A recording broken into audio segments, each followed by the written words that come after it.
और नए साल का स्वागत देश और दुनिया की तरह सिफई ने भी किया। यहां इन दिनों सिफई महोत्सव मनाया जा रहा है। तस्वीर आपको दिखाते हैं मुलायम सिंह यादव और मुख्यमंत्री अखिलेश यादव के गृहनगर की। यहां इन दिनों करोड़ों के खर्चे से सिफई महोत्सव का आयोजन किया गया है। सिफई में नए साल का स्वागत जोरदार तरीके से किया गया। लाखों रुपए तो केवल जबरदस्त आतिशबाजी के लिए फूंक दिए गए। इस मौके पर रंगारंग कार्यक्रम का भी आयोजन किया गया। मनोरंजन के लिए नाच गाने से लेकर कॉमेडी तक के इंतजाम किए गए। लेकिन जो दूसरी तस्वीर है, ये स्याह तस्वीर आप दंगा पीड़ित कैंप की देख सकते हैं।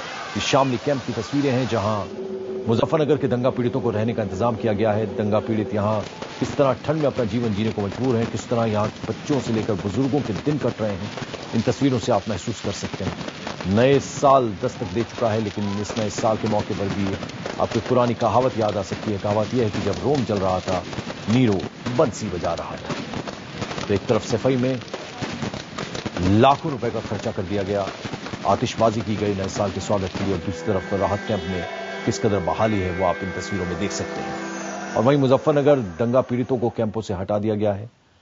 पहले लोगों को राहत शिविरों में सुविधाओं की कमी से दो चार होना पड़ा और अब कड़कड़ाती ठंड में वो फिर से आशियाना तलाशने के लिए मजबूर है। प्रशासन का कहना है कि लोग मुआवजा लेने के बाद भी कैंपों में रह रहे थे। हालांकि बहुत से लोगों ने आरोप लगाया कि उन्हें मुआवजा नहीं मिला। मेरे सहयोगी अभिषेक शर्मा ने मुजफ्फरनगर के लोई कैंप का जायजा लिया, जहां से लोगों को जबरन हटाया गया है। आज जबकि पूरा देश नए साल के जश्न में डूबा है, वहीं देश की राजधानी दिल्ली से चंद घंटों की दूरी पर मुजफ्फरनगर में कई जिंदगियों को नए साल की पहली सुबह भी तकलीफ दे रही है। दंगे से प्रभावित लोग अब राहत कैंपों से भी बेदखल किए जा रहे हैं। ये तस्वीरें मुजफ्फरनगर के लोई में बने दंगा राहत कैंप की हैं। ट्रकों, बैलगाड़ियों और सिर पर अपना सामान लादकर ये लोग इस जगह को खाली कर रहे हैं। कोई सिर पर चारपाई लेकर जाता दिख रहा है, तो किसी ने अपनी गठरियों को सहेज कर ट्रक में लाद दिया है। ये लोग परेशान हैं। इन्हें फिक्र है कि जब 1 डिग्री तापमान में फटे टेंट से ओस की बूंदें नीचे गिरेंगी तो कैसे एक फटे कंबल में कटेगी पूरी रात। इस बूढ़ी अम्मा को देखिए, बीमार है, ठंड लग गई है। मुआवजा तो मिल ही गया था आपको? नहीं जी। आप कौन से गांव की हो? खरड़ के जी हम तो। खरड़ के हैं। तो कितने परिवार हैं आपके टोटल खरड़ से? अजी खरड़ से हमारा परिवार बहुत डबल है। जबरदस्ती नुकाया, चलो अंतर कैंप खाली करो। तो सर्दी में यहाँ पे बच्चे बीमार हो रहे थे, मर रहे थे, इन पन्नियों में बारिश भी हो रही है, तो ऐसे में कैसे रह पाती हैं? अजी रह रहे थे, अपने जागतों को ढक दाब कर रख रहे थे सभी। मुजफ्फरनगर में चल रहे आधा दर्जन कैंप बंद कर दिए गए हैं। प्रशासन का कहना है कि कैंप से लोगों को इसलिए हटाया गया है क्योंकि बहुत से लोग मुआवजा लेने के बाद भी रह रहे थे, लेकिन लोगों का आरोप है कि कईयों को कोई राहत नहीं मिली। अचानक किराए पे मकान लेने की जरूरत कैसे आन पड़ी? बस सर्दी की वजह से, बारिश की वजह से जी नुकसान अंदर खाली करो सिविल। किसने कहा? सभी कह रहे हैं, यहाँ के लोग भी, प्रशासन भी कह रहा है, एसडीएम ने हटवाए। यहाँ से हटवाए तो जबरदस्ती जा रहे हो आप? हाँ, जबरदस्ती है जी, सब जबरदस्ती जा रहे हैं। मजदूरी करेंगे, अपने बच्चों को खुआवेंगे हम किराया भरेंगे कहीं। हमें तो बहुत परेशानी है। यहाँ पड़े थे, यहाँ भी जड्डे पाड़े में बहुत थे, बहुत बच्चे भी बीमार, बुढ़े भी बीमार, हम भी बीमार, मर भी गए। वहीं अखिलेश सरकार और मुजफ्फरनगर प्रशासन का दावा है कि यहां नवंबर में ही 167 परिवारों को 5-5 लाख रुपए का मुआवजा दे दिया गया है, लेकिन मुआवजा लेने के बाद भी ज्यादातर परिवार यहां आकर दोबारा बस गए। लोगों का आरोप है कि अलग रहने वाले परिवारों में से किसी एक सदस्य को मुआवजा देकर सरकार ने खानापूरी कर ली। अब प्रशासन ने दोबारा जांच कराकर 1 सप्ताह में ऐसे परिवारों को भी मुआवजा देने का आश्वासन दिया है।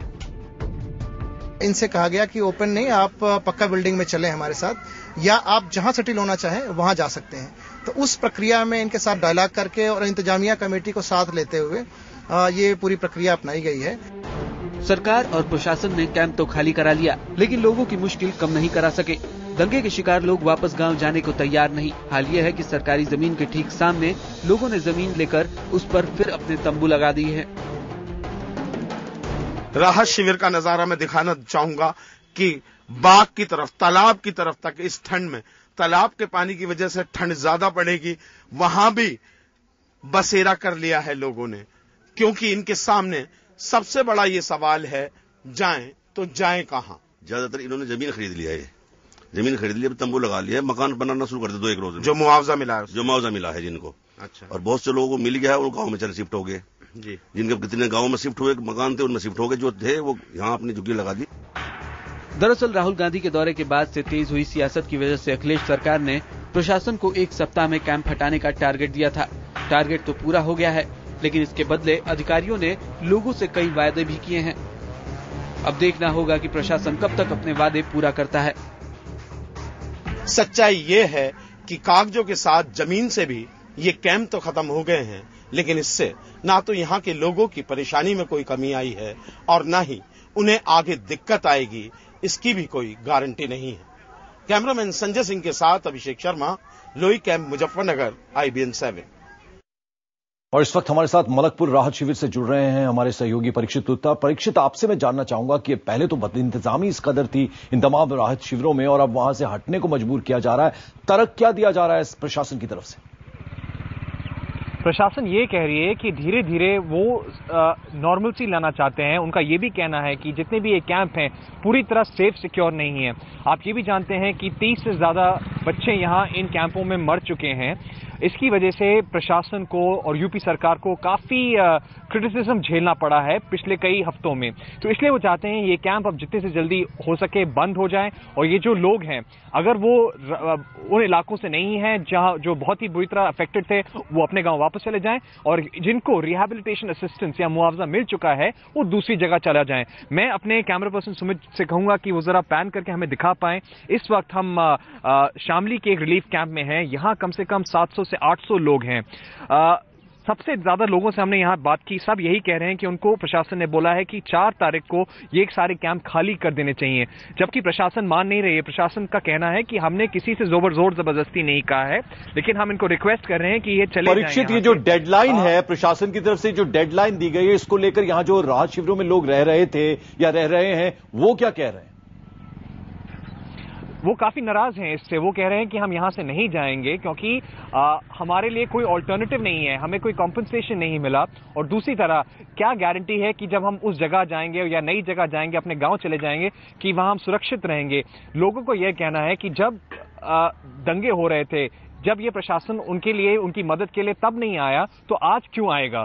तो इसको लेके काफी डर है, काफी नाराजगी है लोगों में। इसलिए प्रशासन को काफी काम करना पड़ेगा, काफी इनसे बातचीत करनी पड़ेगी, इनका भरोसा जीतना पड़ेगा, तभी ये लोग यहां से जाएंगे। चलिए, बहुत बहुत शुक्रिया परीक्षित इस तमाम जानकारी के लिए। और सरकार के रवैये पर राज्यसभा सांसद मोहम्मद अदीब ने भी सवाल उठाया। अदीब ने कहा कि केंद्र सरकार को इस मामले में जल्द से जल्द दखल देना चाहिए। कहा कि भाई कुछ नहीं हुआ, कोई वहां पीड़ित नहीं है, कोई आदमी वहां पर कैंपों में नहीं रह रहा है।